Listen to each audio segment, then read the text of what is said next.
Ayoko pang mamatay. Ayoko mamatay ang anak ko. Hindi mo siya magagawang pagalingin. Ayaw mong madamay.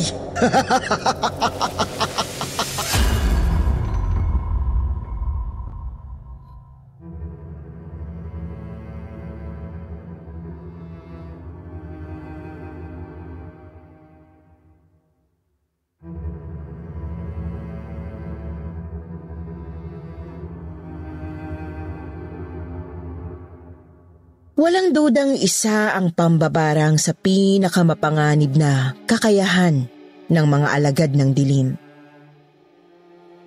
Maaaring simpleng sakit lang ang idulot nito sa isang tao, ngunit maaari ring maghasik ng sukdulang lagim sa marami.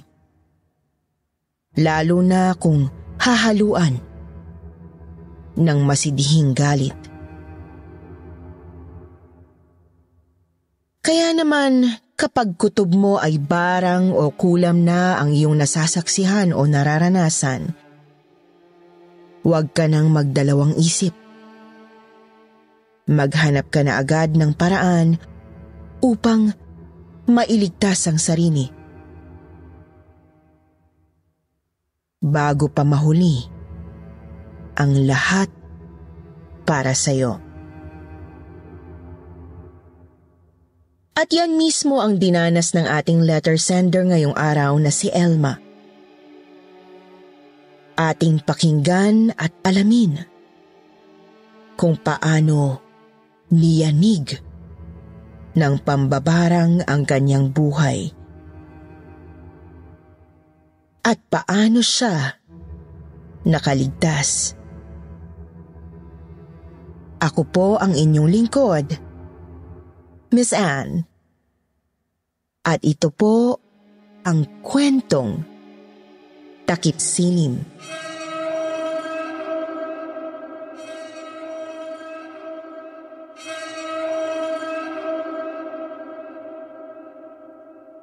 Isang mapagpalang araw sa inyo, Miss Anne. Kumusta rin sa lahat ng mga nakikinig at pati na sa mga bumubuo ng kwentong Takip Silim. Itago niyo na lang ako sa pangalang Elma. 62 years old ng General Trias, Cavite. Sana po ay maisulat ko ng maayos itong ikukwento ko. Dahil medyo nahihirapan akong gumamit nitong cellphone ngayon. Hindi po kasi ako sanay at nakikihiram lang ako ng cellphone ng anak ko. Itong ikukwento ko ay nangyari noon pang 1989 sa isang liblib na baryo sa may Zambales.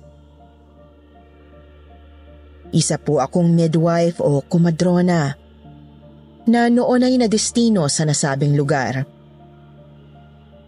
Malinis ang pakay ko roon, ngunit hindi ko naman inaasahang isang malagim na pangyayari pala ang nag-aabang sa akin.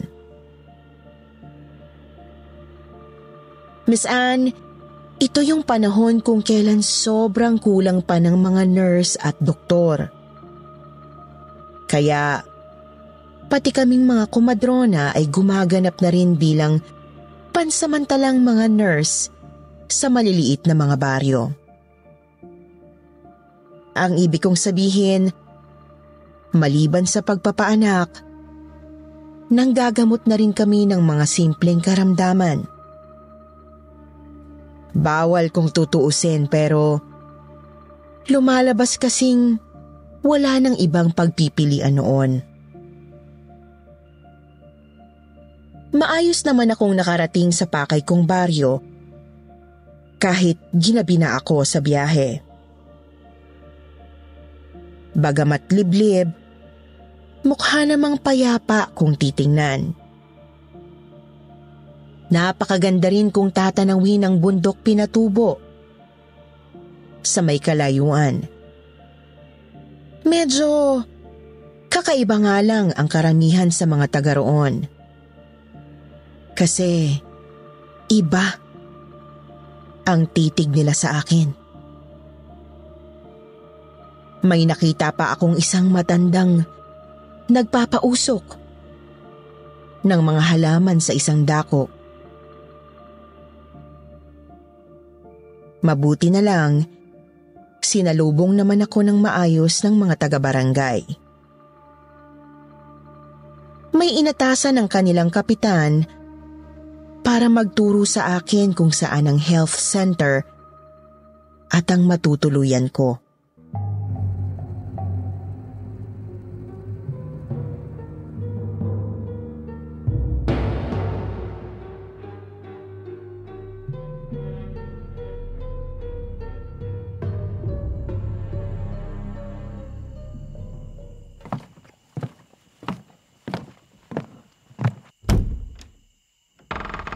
Dito na po, ma'am. Dito ho yung tutuluyan ninyo.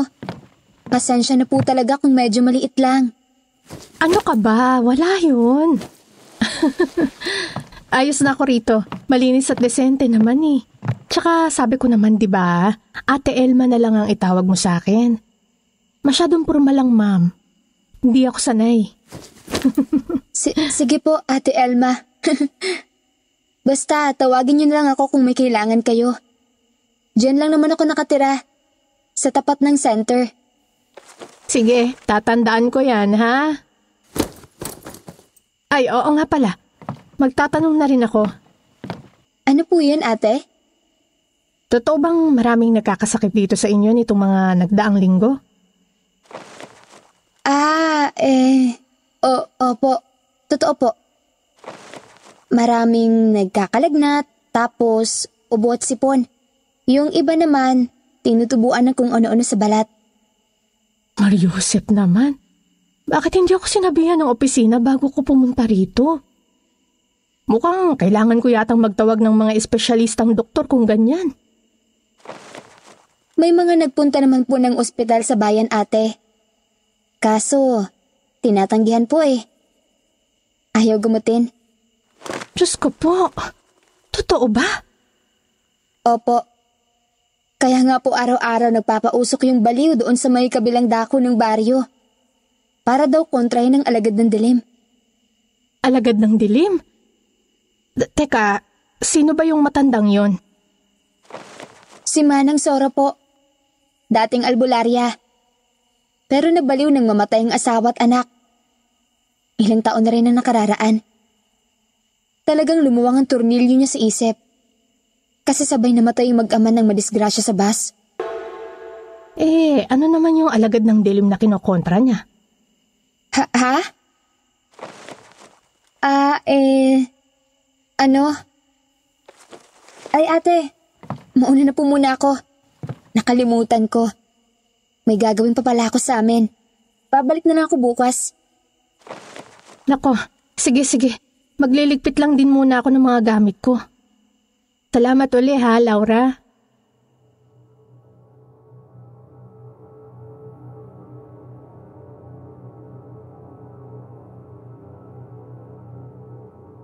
Medyo nangati ang aking utak sa narinig ko noon.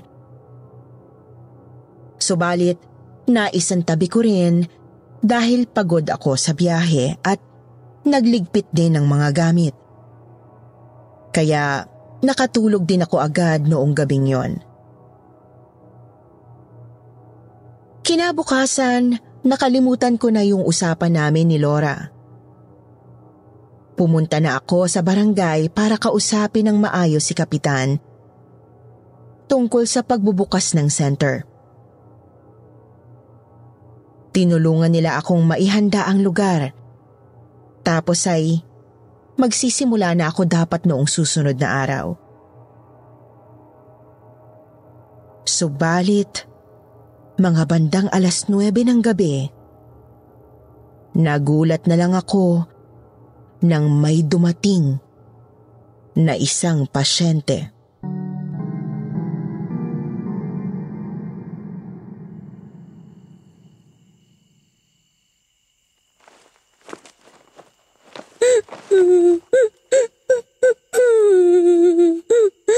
Mirasol ang pangalan mo, tama? Opo, ma'am. Ano ba't mag-isa kang pumunta rito? Halatang napakaselan pa naman ang pagbubuntis mo. Mariosep, ba't ba sinakop ng bulutong tong balat mo? Ang dami. Namatay na po kasi ang asawa ko noong nakarang linggo. Kaya wala akong kasama. Diyos ko. O siya, mahiga ka, titingnan kita ng maigi. Kailangan gumaling ka na ng hindi mapa ng bata sa sinapupunan mo.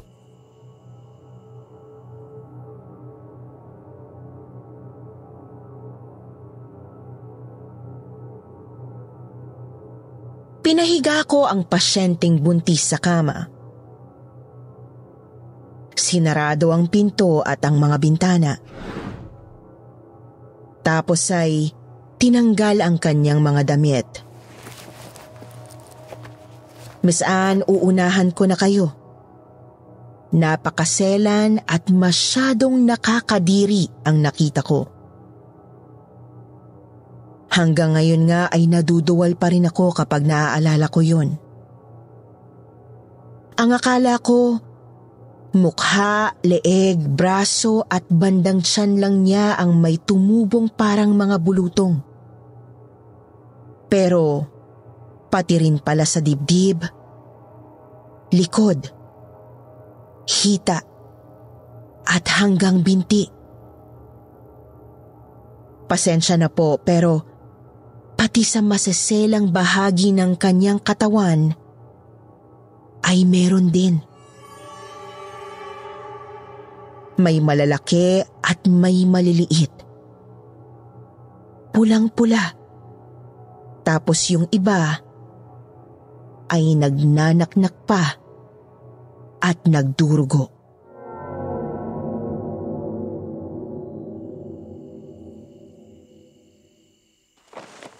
Ano ba kasing nangyari sa'yo?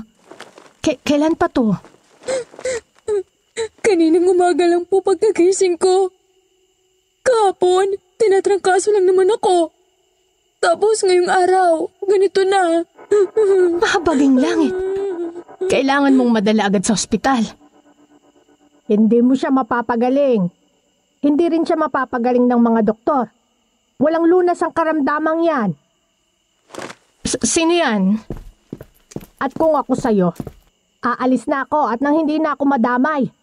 Dahil siguradong sigurado kung hindi siya magdadalawang isip na idamay ka. Ano bang sinasabi mo?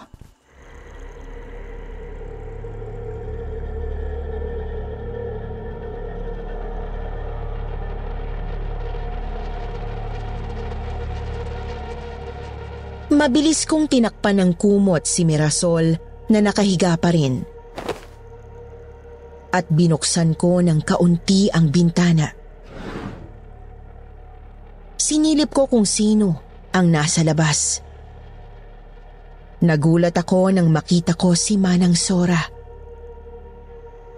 Lalo pat nakatingin din ito sa akin. Sa muli pa ay pinagdiinan niyang hindi magagawang gamutin si Mirasol kahit pa ng mga dalubhasang doktor. Nagsalubong ang kilay ko sa narinig kasi para bang sinasabi niyang hayaan ko na lang na mapahamak ang buntis. Sisinghalan ko na sana ang sinasabing baliw na matanda. Ngunit nagulat ako nang biglang mapasigaw si Mirasol.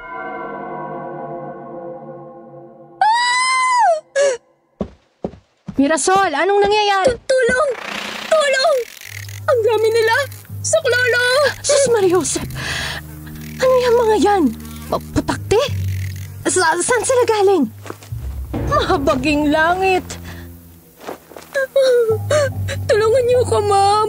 Ayoko pang mamatay! Ayoko mamatay ang anak ko! Sinasabi ko naman sa'yo, hindi mo siya magagawang pagalingin.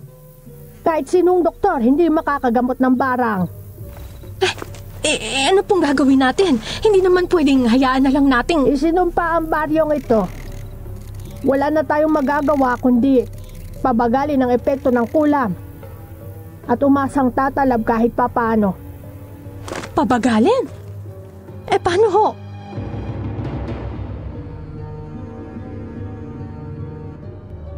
Miss Anne, wala nang pagsidlan ang kilabot ko noon. Mula kasi sa mga bulutong na nasa balat ni Mirasol, isa-isang lumalabas ang mga putakti. Umiikot-ikot sa loob ng center at nangangagat. Meron nga ring lumalabas mula sa kanyang bunganga, tenga, pusod at kahit sa kanyang pagkababae. Uulitin ko, pasensya na sa pagiging masela nitong kwento ko. Isinasalaysay ko lang ang mga nasaksihan ko. Pinapasok ko naman si Manang Sora sa loob ng health center. May dala pala itong lumang sako na di ko alam ang laman noong una. Sa di malamang dahilan, ramdam kong alam niya kung ano ang gagawin. Ramdam kong hindi naman talaga siya baliw. Lalo't maayos naman siya kung magsalita. Hindi naman nagsayang ng oras ang matanda. Kumuha siya ng palayok, mga pakete ng insenso, uling, at ilang mga dahon sa sako. Pinagbaga niya ang uling, sinunog ang mga dahon, tsaka pinausok ang insenso. Doon din po ay isa-isang nagsilaglagan at nangagsimatay ang mga putakting nasa hangin. Nagsumigaw naman lalo si Mirasol habang nanunuot sa mga butas ng kanyang balat at buong katawan ang usok ng insenso. Tama na! Ayoko na! Itigil niyo na to! Tama na! Ang sakit sa katawan! Ayoko na! Saklolo! Saklolo! Mirasol! Mirasol! Ano nangyayari sa iyo? Anong nararamdaman mo ngayon?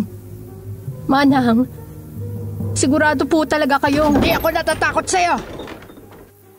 Matagal na kitang pinapakiusapang tigilan na ang baryo. Napatay mo na ang umubos sa pamilya mo. Kaya bakit ka pa nandadamay ng iba? Pati buntis, hindi mo pinatawad, demonyo ka.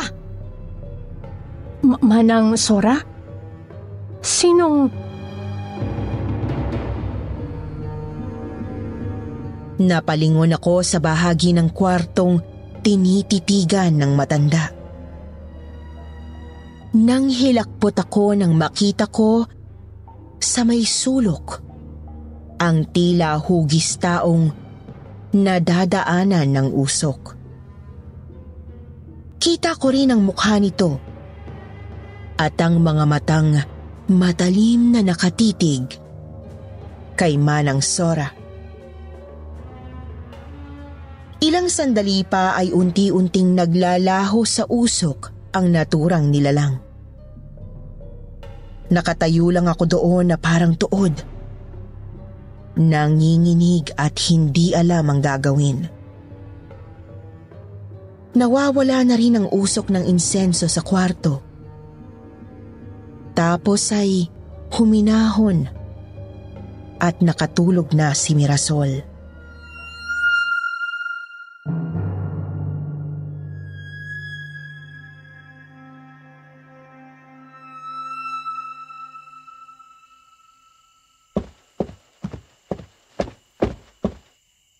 Manang? Sino yun? Isang mambabarang na may masidhing galit sa baryo. Mambabarang? Huwag mo nang alamin. Hindi ka dapat madamay sa kanyang galit. Kung ako sa'yo, umalis ka na at huwag ka nang babalik.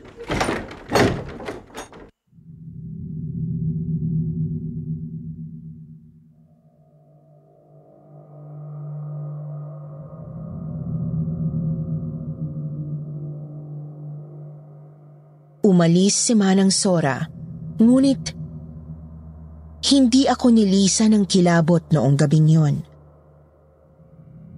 Sinuri ko ulit si Mirasol at nakitang maayos naman ang kanyang paghinga, pulso at tibok ng puso. Maayos din maging ang tibok ng puso ng sanggol sa kanyang sinapupunan. Kailangan ko nga lang linisan ang babae kasi naliligo na ito sa nana at dugo. Gawa ng paglabas ng mga putakti sa kanyang katawan. Maging ang kwarto ay nilinis ko rin para maalis ang mga patay na insekto at ang naiwang amoy usok. Hindi ako nakatulog ng maayos dahil nga sa hilakbot. Paulit-ulit tumatakbo sa isip ko ang nangyari. Lalo na ang nakita kong mukha sa usok. Pakiramdam ko tuloy ay may iba pa kaming kasama ni Mirasol sa loob ng health center. Doon na lang din kasi ako natulog sa lapag para mabantayan ang pasyenteng buntis. Naglatag lang ako ng banig.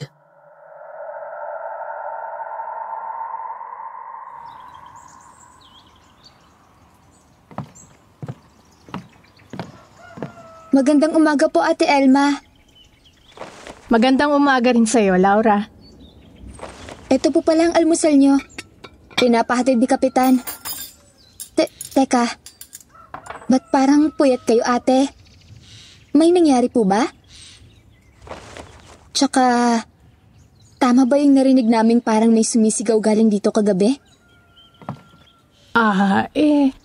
Oo, may dumating kasing pasyente kagabi. Mga bandang 9:00.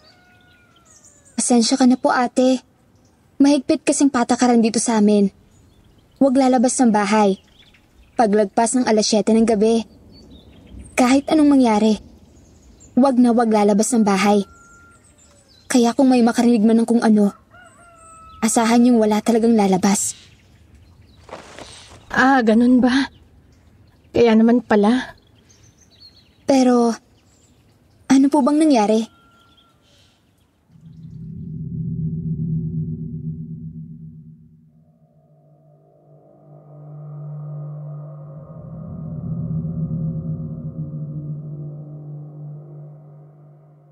Ikinuwento ko kay Laura ang lahat ng nangyari at nasaksihan ko ng nagdaang gabi. Pansin ko sa kanyang mga mata ang kilabot. Ngunit, ramdam ko ring hindi na ito bago sa kanya. Sinubukan ko siyang tanungin kung ano ba ang alam niya sa sinasabing mambabarang. Subalit, hindi naman siya sumasagot. Halatang pilit niyang tinatago ang isang malagim na lihim ng kanilang baryo.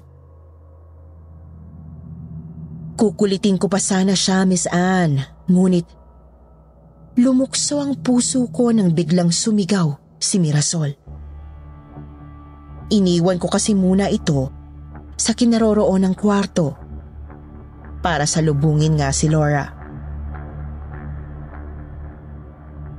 Dali-dali kaming pumasok at pinuntahan ang buntis.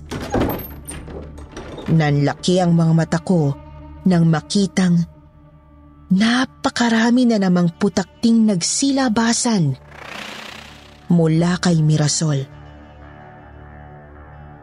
Tapos ay dinudugo na rin ang puwerta ng babae. Sinilip ko at nakitang lumalabas na ang ulo ng sanggol. Kahit hindi pa naman niya kabuwanan. Gayunpaman ay taranta ko pa ring sinimula ng trabaho ko bilang kumadrona. Pinaanak ko si Mirasol habang binubugaw ni Laura ang mga putakting nangangagat sa aming tatlo.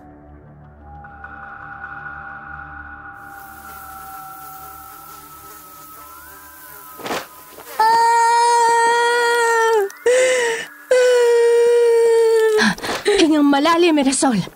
Tapos, umiri ka. Ayan, ituloy-tuloy mo hanggang sa lumabas ang bata.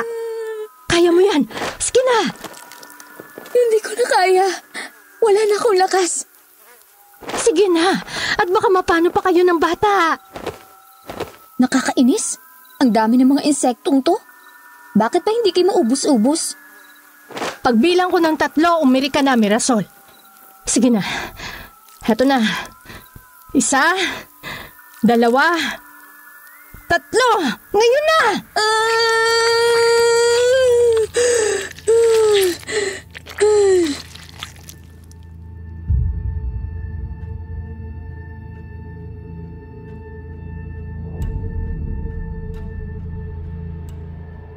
Miss Anne, yun na ang pinakamadilim na yugto ng buhay ko.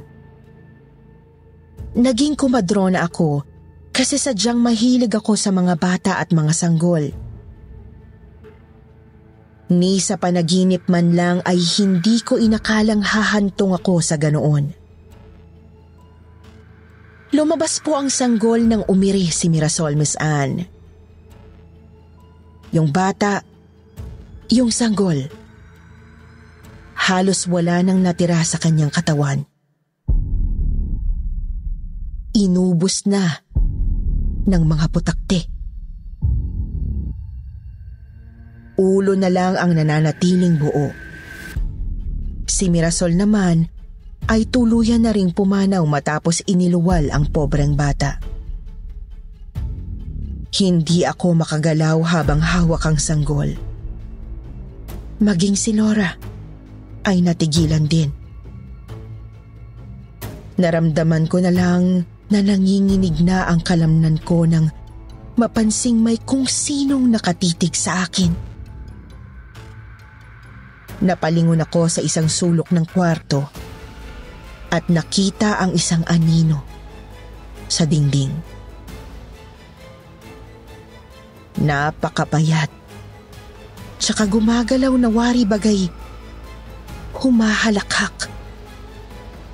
Naglaho rin ito makalipas ang ilang sandali. At natauhan na lang akong tinatawag ni Laura. Laura, ano ba? Magsabi ka nga. Sabihin mo sa akin kung ano ba talaga nangyayari dito sa baryo na to. Pasensya na po, Ate Elma. Pero mahigpit kasing bilin sa akin yung nakapitan at ng mga magulang ko na wag magkwento sa mga dayo. Pasensya na po talaga.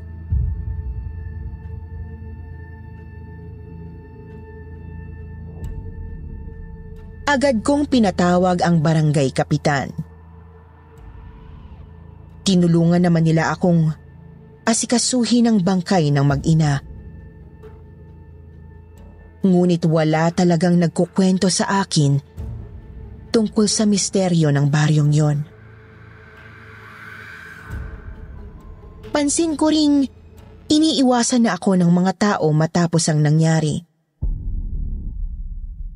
Isa pa, pakati na rin ng pakati ang mga kagat ng putakti sa balat ko.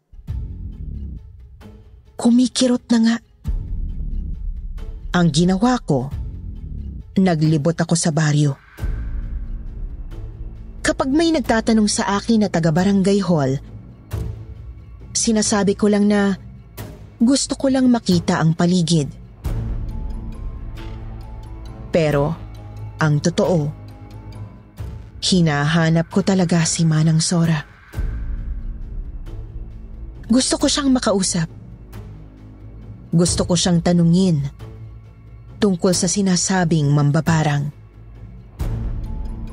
Subalit sa kasamaang palad, hindi ko na siya naabutang buhay. Natagpuan na lamang kasi ang kanyang bangkay sa isang tabi.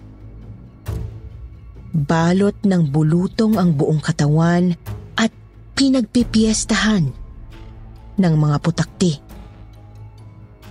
Noon din ay dali-dali akong bumalik sa tinutuluyan kong kwarto at nagkulong. Nagsumiksik sa isang sulok sa ibabaw ng papag ko.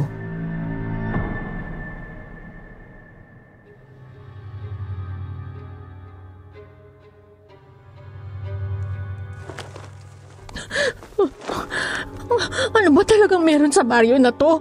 Wala namang sinabi sa akin ganito pala rito eh. Gusto ko lang namang makatulong. Gusto ko lang magbigay ng malinis na serbisyo sa mga tao. Bakit ganito ang kinahantungan ko? Bakit? Ay, nakakainis. Ang kati ng balat ko. Medyo makirot na rin. Ay, Diyos ko naman. Pati ba naman ako? Mamamatay kayo lahat. Uubusin ko kayo. Pinahirapan ninyo ang angkan namin kahit hindi naman namin kayo ginugulo. Ngayon matitikman ninyo ang bagsik namin. Sumpain kayong lahat! Sumpain kayo! Sino ka ba? Ano bang kasalanan ko sa'yo? Kung may galit ka man sa mga taga rito, huwag mo naman akong idamay oh. Nagtatrabaho lang naman ako eh. Wala naman akong kasalanan sa'yo sa angkan mo. Pakiusap, maawa ka sa akin. Ayaw mong madamay.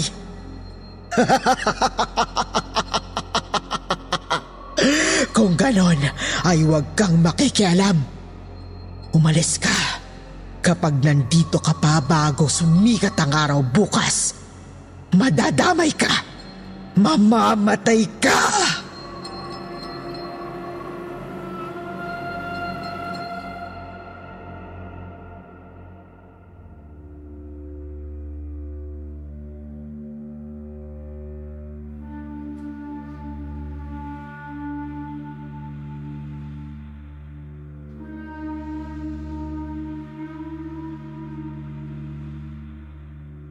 Noon din, Miss Anne, mabilis akong nag-empake ng mga gamit ko. Medyo nahirapan nga lang ako. Kasi nanginginig pa rin talaga ako sa takot. Ramdam ko pa rin kasing naroon lang ang presensya ng mambabarang sa paligid. Kahit kumikirot pa rin ang balat ko, pinilit kong lumakad palabas ng health center. Madilim na at wala nang katao-tao sa labas. Subalit, kita kong nakasilip sa kani-kanilang mga tahanan ang mga taga roon.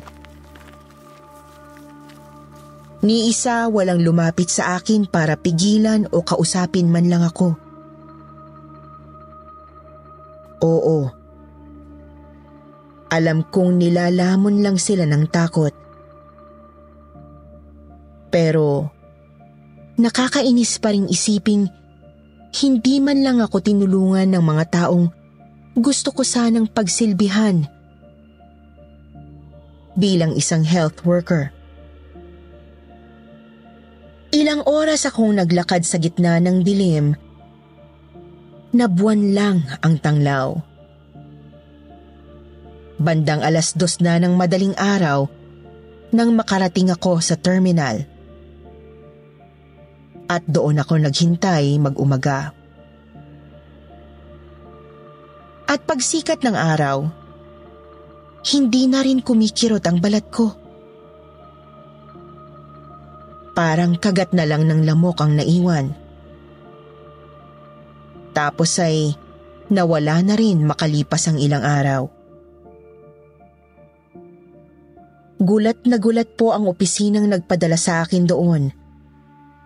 Kasi nga, umuwi ako kaagad. Kaya naman, pinapuntahan nila agad ang baryo para tingnan kung ano ba talaga ang nangyayari doon. Ayaw kasi nilang maniwalang may mambabarang na naghahasik ng lagim sa nasabing lugar. Ang sabi, pagdating daw nila doon, wala nang ni isang tao sa baryo. Ngunit nagkalat ang mga bangkay at putakti sa iba't ibang bahagi ng baryo. Miss Anne, huling balita ko sa lugar na yon ay nilamon ito ng lahar galing sa Mount Pinatubo. Walang ni isa sa amin ang nakakaalam kung ano ba talaga ang nangyari doon. Inaalam ng mga katrabaho ko kung anong sakit kaya ang kumalat doon. Samantalang, tanong ko naman sa isip ang tungkol sa mambabarang. Parehong hindi nabigyang kasagutan o paliwanag. Kayo ba, Miss Anne? Pati na rin sa mga nakikinig. Narinig niyo ba ang baryo sa Zambales na isinumpa ng isang mambabarang? Hindi na ako magugulat kung hindi niyo rin ito alam kasi napakaliblib ng lugar na yon. Wala pang cellphone o internet noon. Tapos, natabunan nga rin ng lahar ang lugar. Ngunit, kung may nakakaalam man, sana ay matulungan ninyo ako. Sana mabigyan ninyo ng kasagutan ang mga tanong na 3 dekada nang nasa isip ko. Ano ba ang nangyari sa baryong yun? Maghihintay ako. Maraming salamat. Kwentong Takip Silim.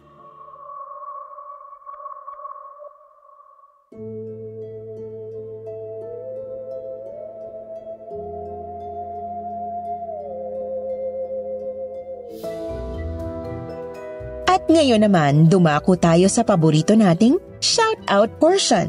Shout-out going out to Angelica Gacosta, Maria Ana Villaflores, User HJ9, Elizabeth Dacles, Arce Daug-Daug, Team XN, Axel Agustin, Kerji Lovelots, Rian, Don Don Co. Magbabasa tayo ng pinakamagandang comment galing kay User HJ at Kai. Sabi ni User HJ, kumusta po mga kakwentong takip silim? Thank you po sa magaganda at makatotohanang horror stories na araw-araw umiere sa YouTube channel ninyo. Nakakatuwa at nakaka-inspire po ang mga kwento at ang gagaling niyo po mag-narrate. Lalo si Sir Jupiter at Miss Anne. Thank you po and God bless. Sabi din ni Kai, maraming salamat po sa mga sender at sa mga listeners na patuloy na tumatangkilik at lalo na sa bumubuo ng kwentong takip silim. Maraming salamat po. Sa mga hindi nabanggit, sa susunod na lang po.